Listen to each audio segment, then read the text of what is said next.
Welcome to your daily global news update. Story 1. 5 takeaways from the Republican-led hearing on ICE. The Washington Post. At least some in the GOP want ICE to tone it down. For the first time since federal agents killed 2 Americans on the streets of Minneapolis, the officials overseeing President Donald Trump's deportation campaign testified before Congress on Tuesday. Plus 145 chars. Story 2. Asian stocks set to extend rally as U.S. shares slip. Markets wrap. Bloomberg.com. Asian equities climbed to a record and the dollar declined ahead of Wednesday's U.S. jobs report, after weak retail sales reinforced bets that the Federal Reserve will cut interest rates later this year.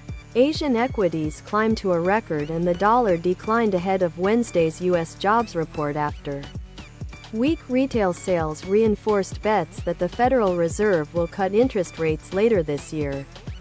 Plus 324 chars.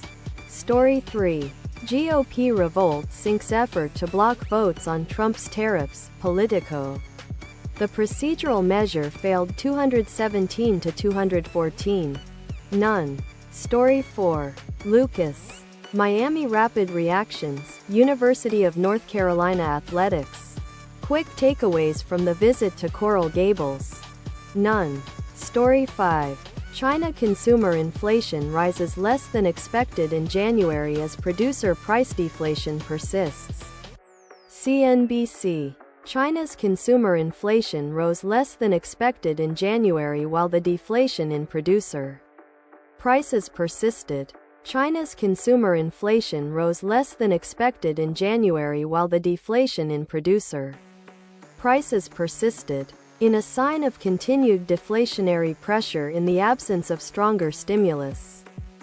The plus 3136 chars.